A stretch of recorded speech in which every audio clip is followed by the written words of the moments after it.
Hello बच्चों।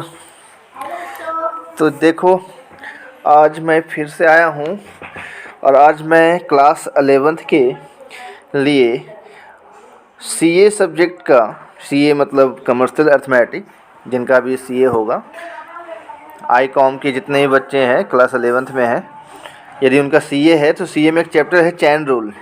ठीक है, तो चैन रूल से रिलेटेड कुछ क्वेश्चन मैं आज सॉल्व करने वाला हूँ, समझाने वाला हूँ। ठीक है,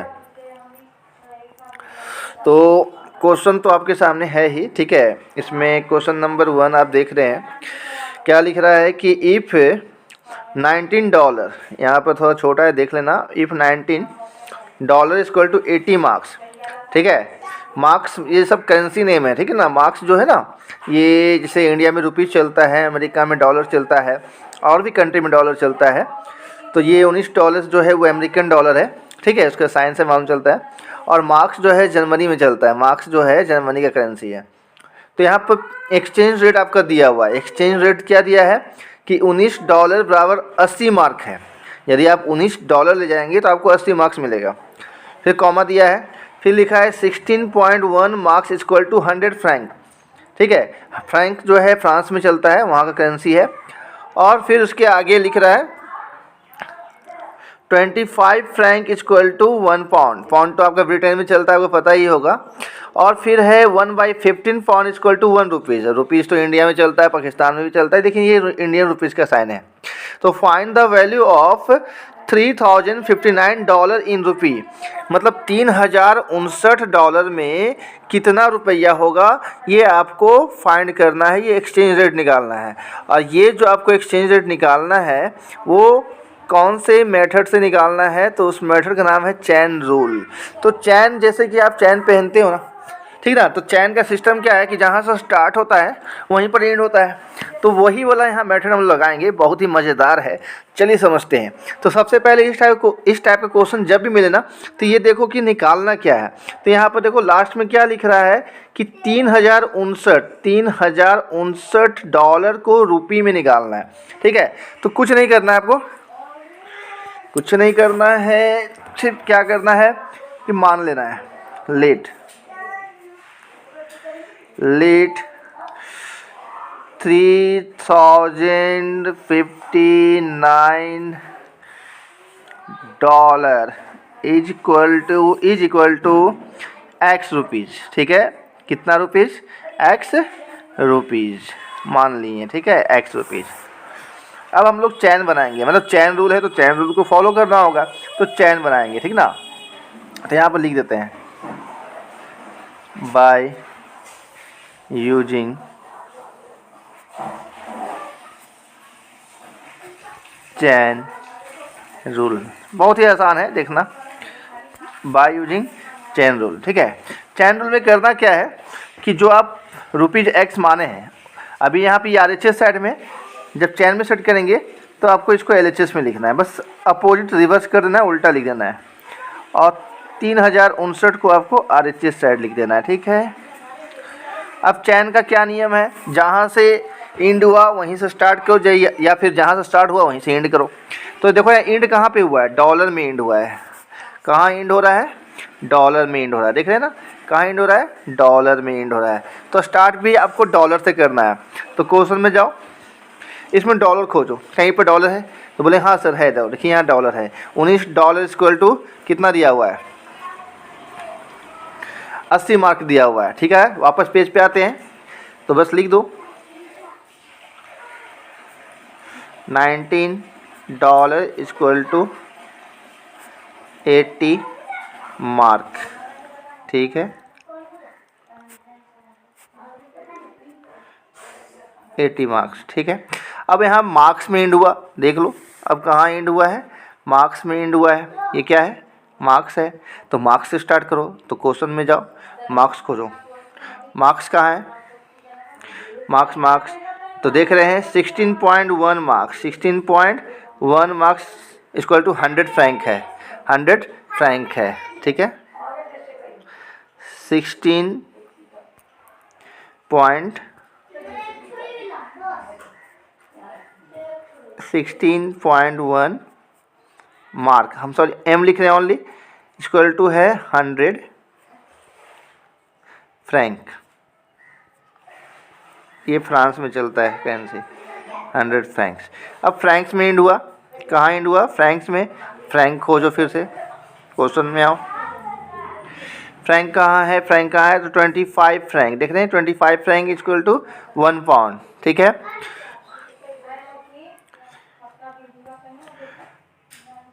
25 फ्रैंक एफ लिख रहे हैं ओनली, इक्वल टू कितना था? 1 पाउंड था। ठीक है, पाउंड का साइन हुआ दिया है, हम पाउंड अभी लिखेंगे। ठीक है, 1 पाउंड।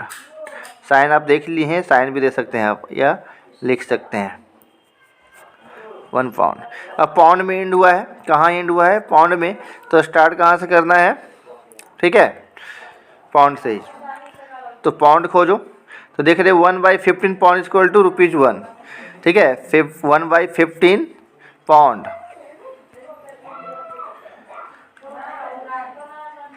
1/15 पाउंड, पी लिखे हैं पाउंड इक्वल टू ₹1। देखिए चैन कंप्लीट हो गया। ठीक है, ₹1 है ना, फिर से रीचेक करते हैं रुपीज़, हाँ ₹1 है। ठीक है, ₹1 है, तो ₹1 लिख देते हैं। ठीक है, तो देखो चैन का नियम यही है कि जहाँ से स्टार्ट हुआ है, तो कहाँ से स्टार्ट हुआ था? रुपीज़ से स्टार्ट हुआ था। कहाँ से स्टार्ट हुआ था? रुपीज़ से, तो रुपीज़ में ही एंड होना चाहिए। ठीक है, तो आपका चैन कंप्लीट है। आपको कैसे मालूम चलेगा कि सही है गलत है? तो यही है आपका पता लगाने का तरीका कि रुपीज़ में स्टार्ट हुआ, रुपीज़ में एंड हुआ, तो आपका चैन कंप्लीट है। अब हमको वैल्यू निकालना है ना, $3059 में कितना रुपीज़ होता है, तो कुछ नहीं करना है, ये सब LHS साइड जितना भी वैल्यू है वो सब बाय में चला जाएगा, और RHS साइड जितना वैल्यू है वो आपका न्यूमरेटर में रहेगा। न्यूमरेटर में तो ही अंश में रहेगा। ठीक ना, अंश बड़ा हर समझते ही होंगे आप लोग।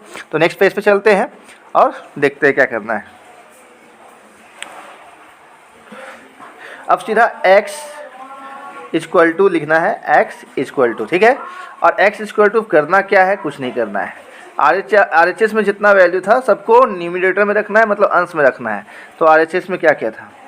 3059 था, 80 था, 100 था। 3059 इंटू, सब इंटू में रखना है, 80 इंटू 100, और क्या है देखते हैं, 100। अब 1 है, 1 यहाँ भी 1, तो 1 लिख दो। नहीं लिखेंगे तो क्या कैलकुलेशन में कोई फ़र्क पड़ेगा क्या? नहीं पड़ेगा। ठीक है, बाय में देखना है, तो बाय में यहाँ पर 19, 16.1, 25 ये सब दिखाना है। तो 19, 60.1 अभी याद रखते हैं, 19 इंटू 16.1 इंटू क्या है 25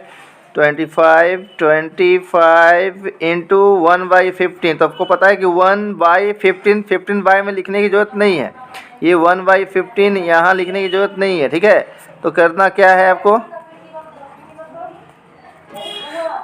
इस 15 को ऊपर ले आओ। ये तो कॉन्सेप्ट पता होगा इतना, और नहीं पता तो याद रख लेना।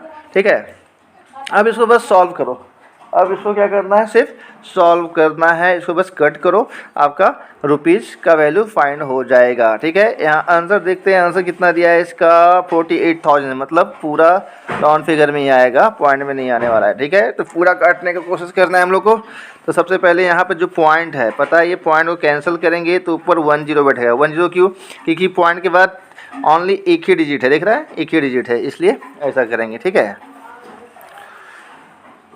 चलिए, तो यहाँ पर देख रहे हैं हम लोग कि 25 से 100 कट हो गया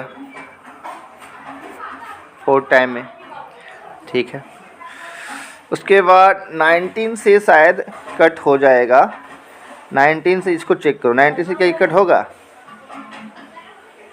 19 1 जा 19, हाथ में कितना बचेगा 11, तो 11 और 5 यहाँ नोट करेंगे 115। तो 19 से भी करेंगे तो 19 6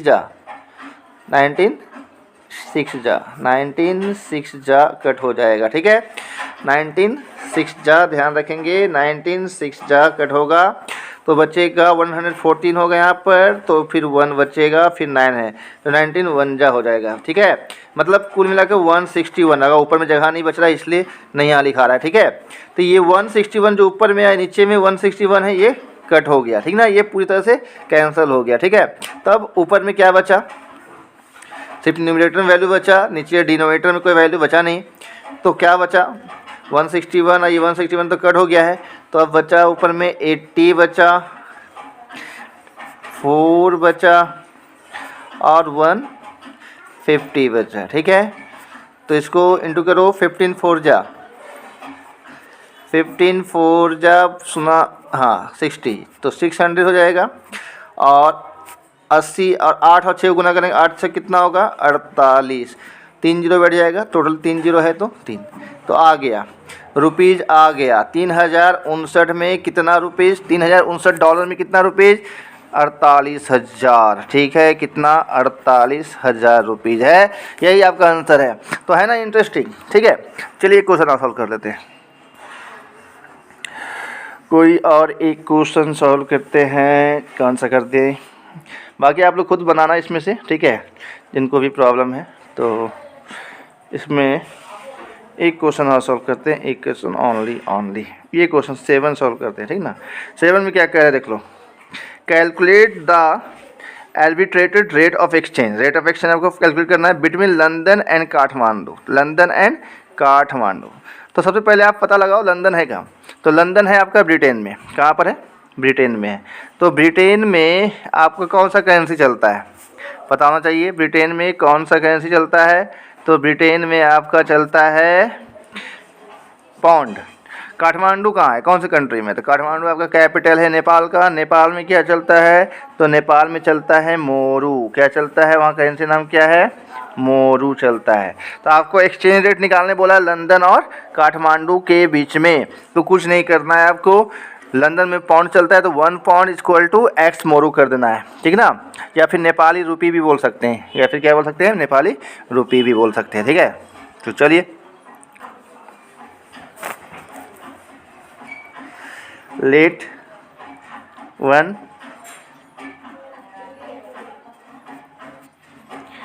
पाउंड इक्वल टू एक्स मोरू, क्योंकि लंदन और काठमांडू बोला इसीलिए।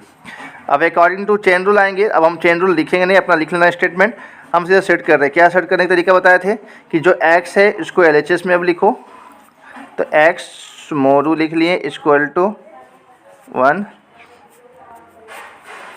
पाउंड। पाउंड से स्टार्ट हुआ, पाउंड में एंड करेंगे, तो खोजना पड़ेगा ना क्वेश्चन में पाउंड फिर से।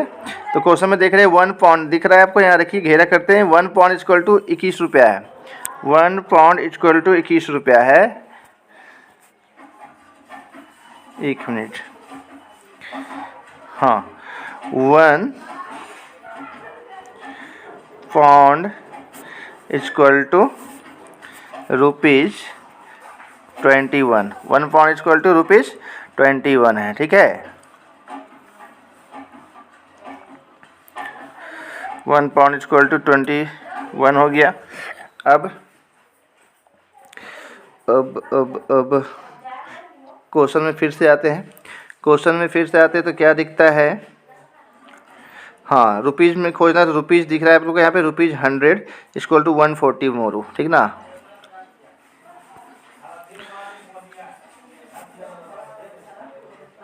रुपीज़ 100 इक्वल टू कितना बता रहा है, rupees 100 equal to 140 Moru.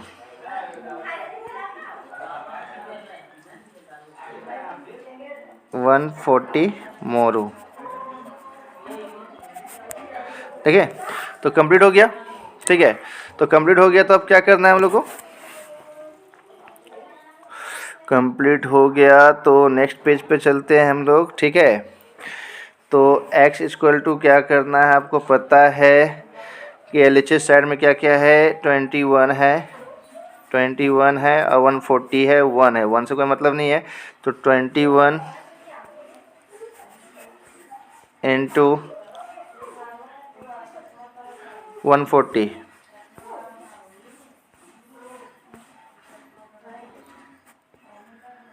Bye इधर क्या है, सिर्फ 100, ठीक है। आंसर इसका कितना दिया हुआ है, 29.40, तो 1010 कट हो गया, ठीक ना। 14 को 21 से इंटू करो, 14 1 जा 14, हाथ में कैरी कितना हो गया 1, 14 2 जा 28, तो 29, ठीक है। 10 से डिवाइड करेंगे कितना हो जाएगा 29.4 पाउंड हो जाएगा, नहीं मोरू हो जाएगा ना, मोरू हो जाएगा, ठीक है। लिख लेना मोरू, तो ये आपका आंसर हो गया। हो सकता है पेज इधर उधर हो गया है, ठीक है। तो आज इसमें 2 ही क्वेश्चन बताते हैं, यदि कोई कन्फ्यूजन हो कमेंट करना और प्लीज़ सब्सक्राइब जरूर कर देना, ठीक है। Thank you.